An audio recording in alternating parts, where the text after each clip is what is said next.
بسم اللہ الرحمن الرحیم۔ دنیا میں مبتلا کر دیا کہ ہمیں اپنی آخرت کی فکر بھول گئی۔ وہ صحابہ کرام جن کے لیے اللہ نے مغفرت کے اعلان فرمائے، حضرت عثمان غنی رضی اللہ تعالیٰ عنہ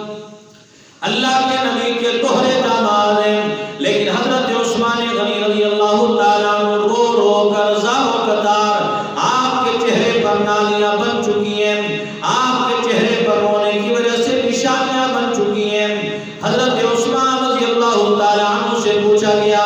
وہ عثمان غنی رضی اللہ تعالیٰ عنہ، ایک بندے کا جنازہ میرے محبوب کریم علیہ السلام کے سامنے آیا،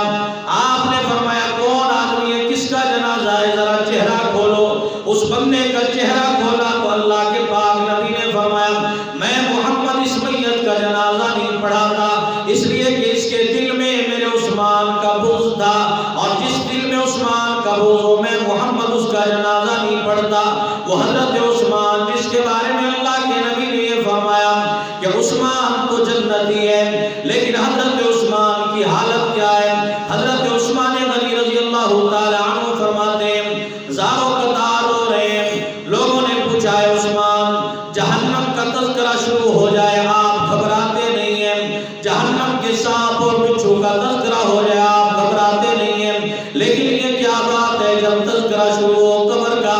آپ زار و قطار رونے لگ جاتے ہیں، قبر پر کھڑے ہو کر آپ کا رونا بند نہیں ہوتا۔ فرمایا کہ میرے اور آپ کے نبی نے فرمایا اول المنازل من منازل الاخرہ،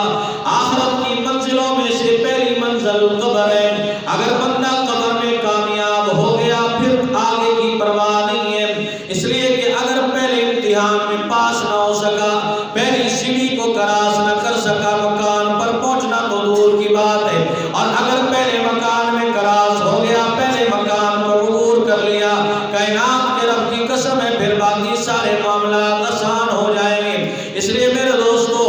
اپنی آخرت کی فکر کریں، ہر